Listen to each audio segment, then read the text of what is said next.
This is a Hope 1032 podcast.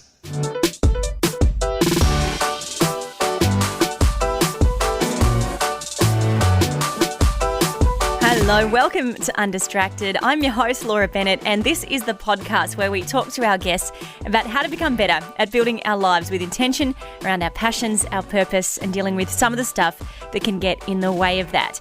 You can rate this podcast, review it, subscribe wherever you're listening. And as we do near the end of this season, I've got a couple of bonus episodes for you. Today, we start with one of those. And then next week, if you're a fan of the show Schitt's Creek, you're going to want to stick around to hear from Noah Reid. He played Patrick Brewer on the show. He's going to be bringing his Everything's Fine tour to Australia come October. And next week on the podcast, he will be joining us. In the meantime, though, let me ask you this. Do you ever think much about how you'd like to grow old and what the later years of your life will look like? Are you afraid of aging, or do you see it as a mark of wisdom and maturity? We don't often like to think about aging and what's beyond retirement, but clinical psychologist Melissa Levi says leaving aging as an unknown makes it far scarier than it needs to be. Specialising in older people's mental health and dementia for over a decade, Melissa wrote her book, We Need to Talk About Aging, to dispel some of the myths about older age, help us prepare for the unknowns, and redefine how we view growing old. The language Melissa brings to aging isn't focused on physical changes so much, but on our evolving and sometimes improving sense of meaning and purpose. Let's welcome Melissa to the show. No, thank you for inviting me. I'm delighted to be here. And I wanted to talk to you especially around the subject of your book. We need to talk about aging because that's something that we can be a little bit avoidant with, I think, in society, but also not just how we age in terms of getting older physically, but what it means to enter that kind of later stage of life. When you wrote the book, it really is framed so much around your experience with your granddad, your Zaida, if I'm saying that right. Tell us a little bit about him and the role that he played in your family.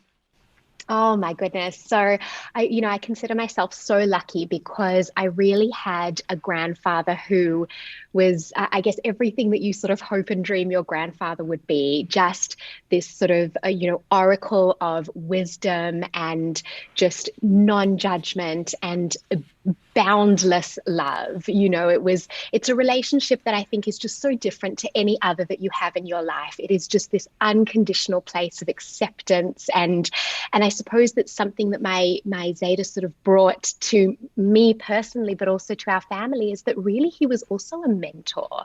So he was the person that we would go to seek life advice and to sort of, learn about the world. And he loved nothing more than to educate and to teach. He thought it was the greatest gift to impart sort of knowledge, to another person. What a dream to have somebody like that in the family. Yeah, really. We were very, very lucky. He was the patriarch of our family. He himself was a Holocaust survivor. He went through sort of the most horrific experience during World War II, came to Australia, as a sort of an immigrant refugee with sort of, very little, and built a life for himself here. And I think there was a double-edged sword to that, because on the one hand, we felt so fortunate to have this sort of unshakable patriarch of our family that provided us with so much sturdiness and direction and comfort and confidence. But on the other hand, I also thought that we thought that he was immune to sort of the ravages of age, or definitely something like dementia. We thought, my gosh, his mind, his brain is just so pristine. It's something that he, looks after and tends to, almost like looking after a garden. He would constantly be reading and learning. And, I remember he called me up one time and he said, Melissa, I understand there is something called the iPhone. I want you to teach me the iPhone. He wanted to know all the latest technology. But I guess the double-edged sword there was that when, inevitably he did get older, and I guess that's the title of the book, is We Need to Talk About Aging, because my family, like most families, did not talk about aging, let alone death. It just wasn't a topic that we were comfortable discussing. We didn't know how to gusset. Because my Zaida was a Holocaust survivor, we had not witnessed his parents perished in the Holocaust. So we had not witnessed his parents' age. So none of us were familiar with this. And when he was diagnosed with dementia, I was just beginning my career specializing in older adults. So this was sort of new terrain for all of us. But what I learned is that in avoiding these conversations, unfortunately, it doesn't allow us to avoid the realities of aging and dementia and illness and care and end of life. And what I've also learned now over the past sort of decade working in this space and having helped more than 1,000 families now to navigate this journey is that the way that we can take control of how we age, the way that we can have greater autonomy and make sure that we age in a way that's consistent with our wishes, sort of irrespective of disease, and is to have these conversations, have them early, have them often. They're sort of the seeds from which choice and planning and, family relationships and, everything can blossom. Because there is an inevitability to age. If we're afforded the luxury of a long life, we are going to age, we're going to get older. But the thing that is distinct between one experience to the next is really how well we live, something that you distinguish as not just our lifespan, but our health span. Is that where we need to be putting more of the focus on in this conversation around aging, perhaps what our health span is going to be like? Is that what's missing from the current understanding of aging? Yeah, look, I think really we tend to confuse the inevitability of aging, and also when we say almost inevitability, it's almost like this burden or this struggle that's coming our way, when actually I found that, if we plan well, and we'll talk about this, invest in our health, and actually it can be a real blessing. As one of my clients said to me, she said, darling, think of the alternative. So, aging is a blessing, but I think we tend to confuse the inevitability of aging with an inability to shape the journey ahead. And we actually have so much power, more than we realize, to not always shape, the twists and turns that might come our way. They can sometimes be out of our control despite our best efforts and our best intentions. But we can absolutely take control of how we prepare for and respond to those challenges. And it's those plans, it's having the right people in place, that is what opens options. It's what gives us choice. It's what gives us autonomy and allows us to sort of, remain in the driver's seat of our own lives. And I'm glad you did actually sort of pull me up on the word inevitability, because it is something that can be so attached to fear. Like when we say something is just, it's coming and there's nothing you can do about it, I think that does have a connection to a fear mentality, and that's sort of the language, the idea that we do bring to aging in our Western culture, unfortunately. And yet, as you say, aging can be this blessing. So what is it that we need to change our mindset there? How does aging go from being something that we fear because it is going to happen and we can't do much about it, to something that we see as a blessing? So I think a huge part of the transformation for me personally, and then maybe I'll sort of extrapolate from this more broadly, is, when I was doing my Masters of Clinical Psychology, I knew exactly what I wanted to do. I wanted to work with kids. And I think we know this is not how the story unfolds. So we had to do these professional placements where you would spend 6 months sort of, in a real world service. And so I put down, all of the best child and adolescent services. And one day I bumped into my clinic director at uni and said, how are you? She said, gosh, I'm finding it really tough securing everybody's placement preferences for next year. And I said, well, don't worry about me because I'm happy with anything, meaning any of my 3 child preferences. Of course. So long and the short of it, I get told that I am working in an older people's mental health service. So I did, I think, what any other young professional would do in the circumstances. I called my mum and cried. And what I realized, though, was that I wasn't crying over the disappointment of missing out on my preferred child and adolescent sort of placements. I was crying because I was afraid. I was afraid of coming face to face with what I assumed aging meant, that it assumed loss, that it assumed illness and disability, a lack of autonomy, the absence of any sort of joy in life, and that it would be depressing and that I would be seeing people dying. And, I was sort of terrified of all of that.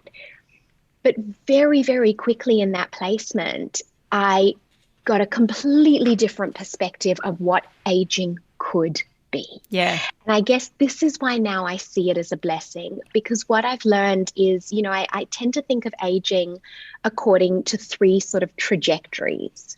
I guess the first one is sort of what we might think of as like normal aging. So this is where, yes, we experience some changes in our health. So maybe, a bit of arthritis or some challenges where our memory's not as laser sharp as it once was. We used to, never forget an appointment or go to the shops and never need a shopping list. And now we need to sort of keep a calendar, keep a diary. But we're still able to sort of live life on our own terms and do the things that matter to us. So that's how I sort of think of normal aging. And I had a patient who she lost her husband some years before. She was still living in her own home. And she said, look, the knee plays up from time to time. She had some difficulties with her blood pressure. So she said, I'm not as efficient in cleaning the house. So if I'm not feeling good on a particular day, I leave it. There's no one here to complain. Yeah. And, I used to walk to the local shops to meet a girlfriend. Now I catch the bus, or there was a community shuttle that she used to use quite often. So she had to make modifications, absolutely, but she was still able to do the things and be with the people that mattered to her. So that's how I sort of see normal aging. And then I sort of think of another trajectory that is successful aging. So this is like your Queen Elizabeth still rocking a lime green twin set at like 90 something, longest reigning monarch. This is, Nelson Mandela became president, in his 70s. But even in my own family, I think of my husband's grandmother, who I've sort of adopted as my own. She was legally blind for most of her life and had an eye operation in her 70s that finally gave her, improved vision. She's now 94. And in that time, she has published 3 books. Wow. She took up line dancing.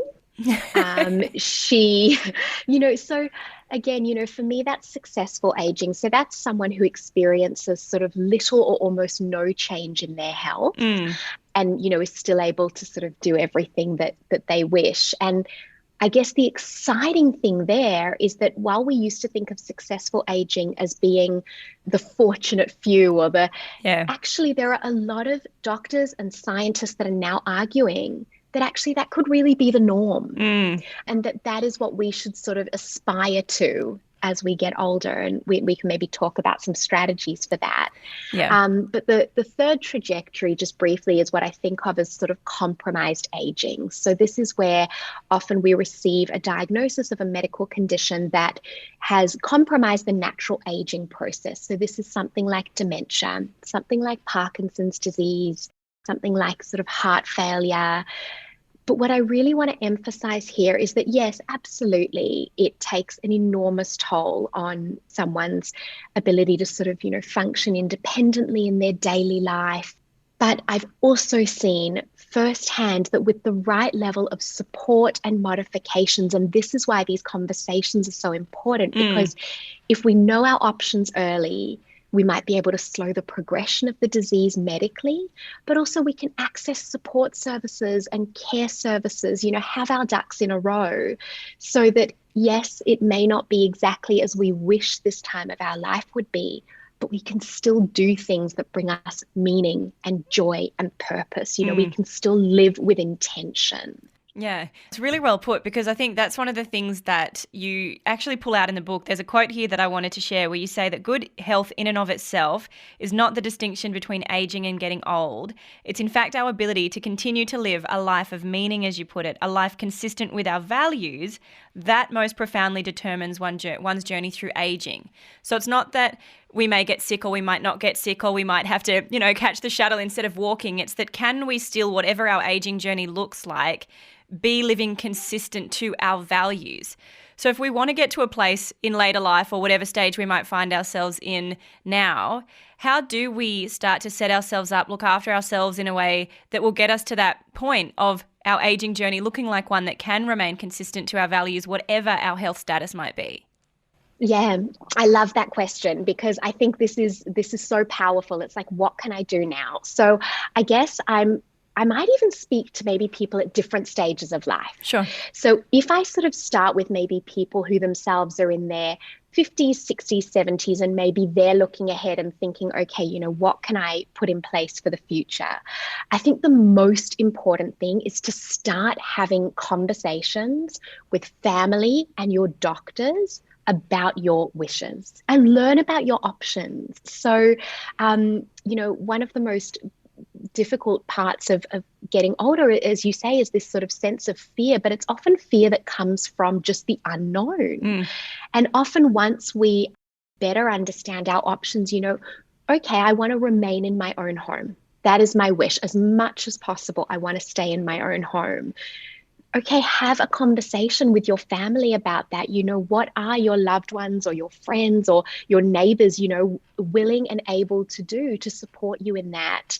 Have a chat to your GP or even to your local community centre or My Aged Care about maybe what government funded care are you entitled to that can help you remain in your home, and pop yourselves down on some wait lists. You can, if your name rolls around, you don't have to take it up right away. You can just sort of stay there. And it's one of those umbrella in the back of your car. Yeah. It's nice to have it before it starts pouring.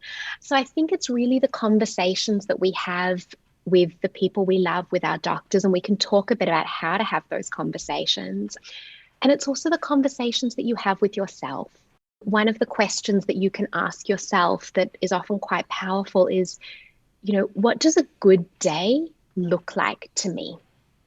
Because what you'll find in that is, what is it that brings your life a sense of purpose? What is it that brings your life a sense of meaning?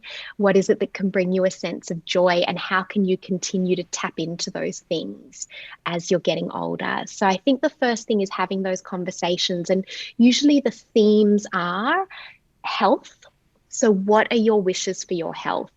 For example, if you were to receive a very difficult diagnosis, would you want to sort of pursue treatment, as invasive as it may be, for the desire of, prolonging life as much as possible?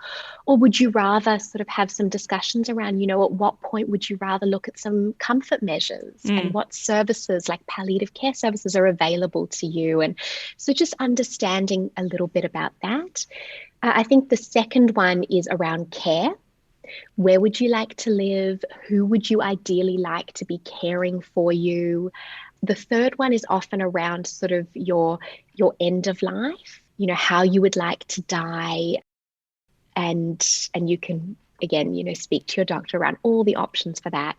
And also, following your death, what are your wishes for your estate and how you want that to be managed? And as much as these conversations can seem quite daunting, in my book, We Need to Talk About Aging, I've put in some conversation scripts, like some language that you can use to open these conversations up, some checklists of questions and agenda items to help guide this discussion so that it doesn't have to feel foreign. You're not doing this on your own. And often these conversations feel hard because they are hard. We're doing something that is so outside of our comfort zone. But in my experience, with the right sort of support, most people that have these conversations and their families are so grateful that they have. And they described them. One son said to me, he was quite emotional because his dad was nearing the end of his life. And actually his dad said to me, in the last few weeks of his life, he had terribly progressed Parkinson's disease. And he said to me, because we had had so many conversations about his wishes and there was a really elaborate sort of plan in place for him, he said, I would never have thought that I'd say this, but I think the last few weeks have been some of the best weeks of my life. Wow. And his son said to me very tearily, he said, those conversations, which his son was quite resistant to. It took a lot of encouragement to get him to come and sit at the table with us. He said they were such a gift because I knew what to expect. I knew what Dad wanted. Yeah. So when I had to make tough decisions, do we transfer Dad to hospital? Do we, look at this medication treatment? He's like, I just had this compass, this guiding compass where I could make these hard decisions without a sense of heaviness. I had clarity. And then he said to me a long time later that it also afforded him a lot of resilience in his grief because he was comforted that they'd done the right thing and he didn't second guess anything. Yeah, and that's a massive gift to be able to give families that sense of peace and an anchor, a compass, as you put it, through one of these challenging times. Like your mind can be so all over the place as you're just grappling with the reality of death itself and all of the things that conversation can bring up. But to say, hey, I have a pathway through it, such a gift. It is such a gift. And I think now to turn it, so that's sort of like when we're looking at sort of preparing for embarking on our own aging journeys. But if you're a little bit younger, if you're sort of, say, maybe you're in your 20s, 30s, 40s, 50s, and maybe you're looking at, gosh, what can I do to help mum and dad to sort of age successfully, in inverted commas, or what can I do for myself? Yeah, make sure our own health is in line. Yes, and this is where it gets super exciting. So there was a study published initially in 2017. It was revised in 2020 in The Lancet, which is a very prestigious medical journal. And basically, this study indicated that 40% of all dementia cases are due to modifiable risk factors. So they're potentially preventable.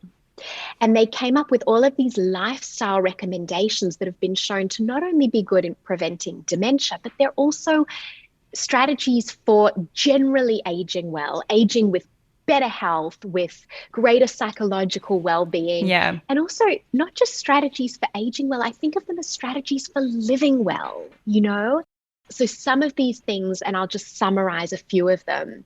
The first is whatever is good for your heart is good for your brain. So we've heard it before, but certainly sort of looking at a Mediterranean style diet, exercise so that, we're keeping our cardiovascular system really fit. And also there was some research in the blue zones, which are areas of the world that have some of the most sort of longest lived and healthiest people. They have the highest number of centenarians, so people over 100. And the nice thing there was that when they looked at exercise, it wasn't running a marathon. It wasn't, pumping iron at the gym. It was just sort of that constant movement of housework and gardening and being part of a community. And so it doesn't have to be onerous. Yeah. It really doesn't. Another big one is having a sense of meaning or purpose. And this is sort of that in Japan, they call it ikigai, which is, what's your reason for getting out of bed in the morning? And it makes me think of that quote that was, I think, attributed to Viktor Frankl, where he says, a man who knows his why can bear with almost any how. And I think, it's whatever twists and turns come on our journey through life, if we have a strong sense of purpose and meaning, whether it is your family, whether it's your faith, whether it's volunteering and contributing, whatever it might be, that is an enormously protective factor as you age and as you live. Another one is learning something new. So a lot of my friends say, I'm doing Sudoku or I'm doing, crosswords because I'm protecting my brain. Yeah. And I'll say to them, that's fantastic. All of that is great. But they'll say, but I'm so good at them now, I can do them in a minute flat. And it's sort of like, what you want to do is you want to learn something that the current neural networks in your brain can't accommodate. So it can be learning a language. It's an opportunity to do those things that we often sort of, romanticize but never do. Yeah. Things that make sure our brain doesn't stagnate, essentially. Correct. So anything that's new, an instrument, travel, anything that's new is a really good investment. And the other one that I'll mention here that I love is around our relationships. So You might have heard of this, something called the study, Harvard study of adult development. So it is the longest running study of adult life, I think, in the world now. It's been going for over 80 years. Wow. And basically in the 1930s, researchers looked at a group of Harvard graduates and then a group of men from some of Boston's most disadvantaged suburbs. And they have followed them up every 2 years and looked at their medical records, blood tests, brain scans, spoken to their families, looked at their professional achievements, their financial status, everything to sort of get a picture of their lives. And they asked the question, what is it that constitutes a healthy, happy, long life? And there was one factor that separated those that had a healthy, happy, long life and those that didn't. And it wasn't IQ, and it wasn't wealth, and it wasn't professional attainment. It was the quality of their close relationships. And I just think it's so important because I think in this modern world, we do often tend to take our relationships, especially those that are close to us, maybe a little bit for granted. And maybe they fall behind other priorities. But I think if we can invest in our relationships very intentionally, very deliberately, it's an investment in our health and in our health span and our lifespan. Yeah. It's a good thing on both regards or both sides. And I so love, one of the reasons that I really wanted to talk to you was because there's such a hopefulness that you bring to this discussion of aging. You see joy in it, you see possibility in it. You reference being able to have something that brings us a sense of why. And there's even a point where you talk about a sense of meaning that blossoms with age. Why is that our feeling of meaning, our feeling of purpose can actually expand as opposed to diminish? Oh, it's such a good question. And it's something counterintuitive. It's something, unexpected. I think for a couple of reasons. I think Arthur Brooks wrote a book called From Strength to Strength. And I'm sure I won't do it justice, but basically in that book, what he says is that in the first sort of curve of our life, in the first sort of half, maybe until we're in our 40s or 50s, that's when we're really achievement oriented. We are striving. We're always wanting for something more. We're sort of chasing this idea of success, which is often sort of money, power, influence, fame. And he said those that then have what he calls sort of this renaissance in the second half of their life, or have this great sense of meaning and joy, are the people who successfully jump from that period of that sort of really success-driven, very sort of person-centered driven, it's about myself and my ambitions, then jump into what he sort of calls like wisdom and mentorship. So you sort of shift. And I think what you realize is you have enough lived experience by that stage, I think, firstly, to cut out some of the noise.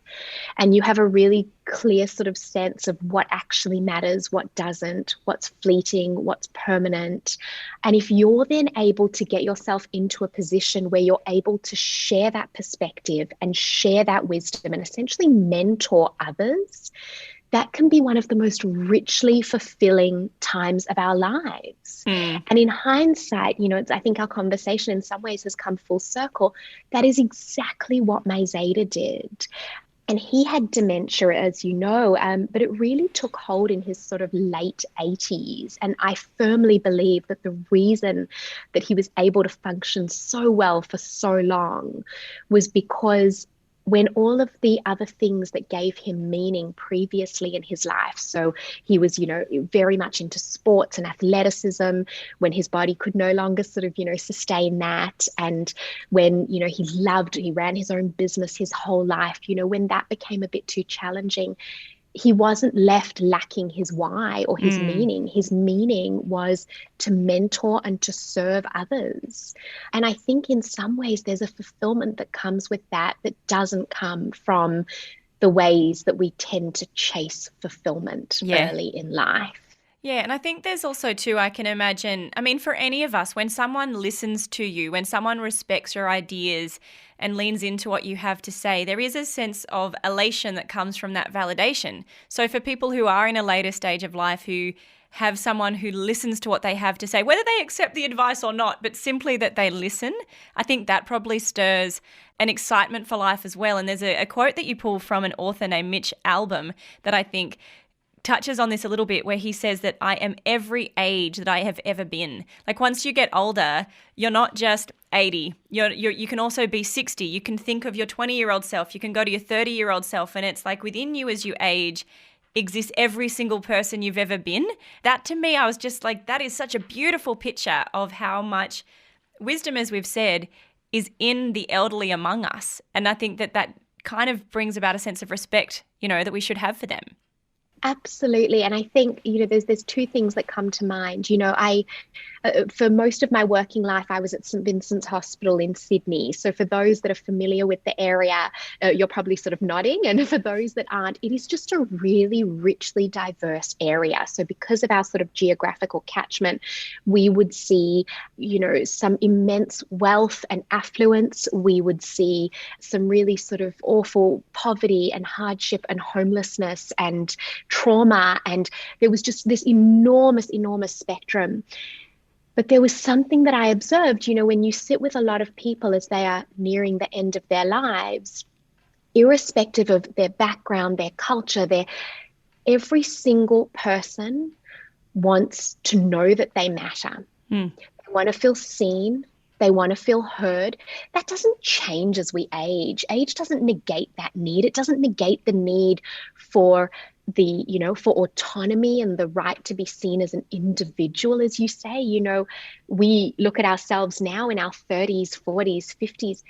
You might feel that exact same way, and it's just the packaging on the outside that changes. I had a fashion designer. She was 101. Wow. And she needed the help of her carers to get her, showered and dressed. And despite having a tremor, she still had reams of paper where she would be sketching designs and outfits that would come to her mind. And she said to me one time, she goes, "What does it mean to be an old lady?" And all these 20 bangles on her arm are clanging as she's, doing these inverted commas. For her, the outside had changed, sure, but she was just as vibrant and alive and ambitious and passionate as she was in her 50s, Yeah.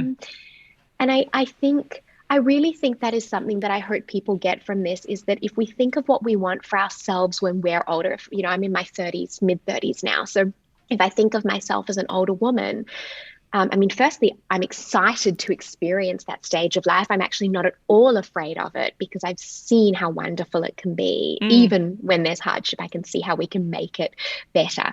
But I think all I will want to know is that I still matter to the people that matter to me. So I think if you have an older person in your life, maybe take this as that moment to pick up the phone, drop in for a cup of tea.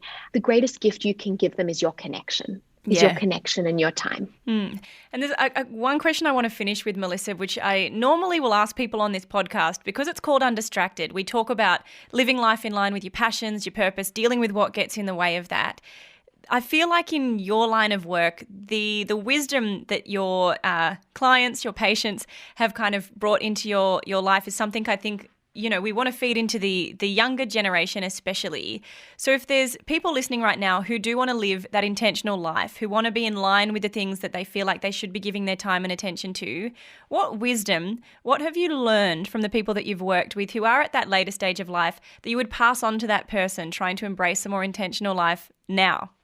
And you've really hit the nail on the head. If I think of how my own values and priorities and perspective on life has shifted over the past decade plus, it's been a radical shift. And I guess the sort of poetry of that is not lost on me, that in striving to sort of change my patients' lives for the better, I think, in fact, they've changed mine even more profoundly. And I really mean that. I'm certainly, I think, a different person than I would have been had I chosen another, road in life. I think what I would pass on for them, if they could sort of have this moment, so I'll be just a vessel for them, they would say the first, I know who would say this as well, is that your time is your most valuable, non-renewable resource. So spend it wisely. And I think intrinsic in that is also that give your time to the things that matter. And I guess that's the second bit of advice, and I've heard this from almost everyone, is that if ever you're confused about what matters, it's the people. It is the people that make a life.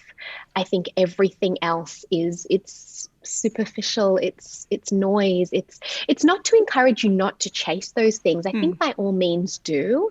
Be ambitious and, enjoy the nice things in life. Nobody's telling you not to. But I think do it from a place of knowing your values deep down within yourself and bring those values to everything that you do. So I know my Zaida would say, his comment was always that the greatest sort of assets you have in your life is your name, your reputation. So, protect it and show up in the world as the person that you want to be with the values that you embody. And I think that would be it, just to spend time with people that matter. And be really clear on who you are. And also that's something that will unfold over time. Yeah. Well, I'm so grateful we've got to speak to you a bit for a little while today, Melissa. There is so much more in your book we need to talk about aging that I encourage people to check out, because by no means have we covered it all today. But Melissa, thank you so much for your time. I really appreciate it. Thank you so much. Thank you for having me. This has been, a joy.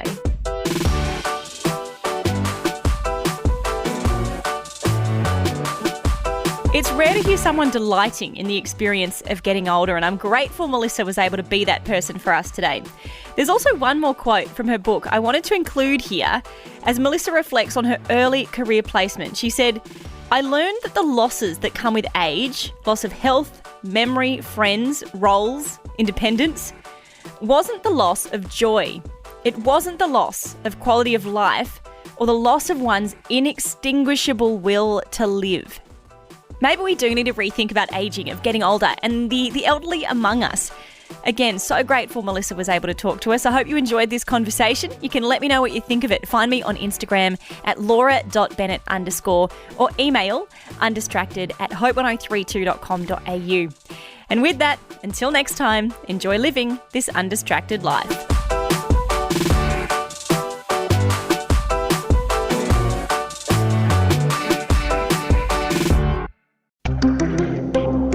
This is a Hope 1032 production. Thanks for listening.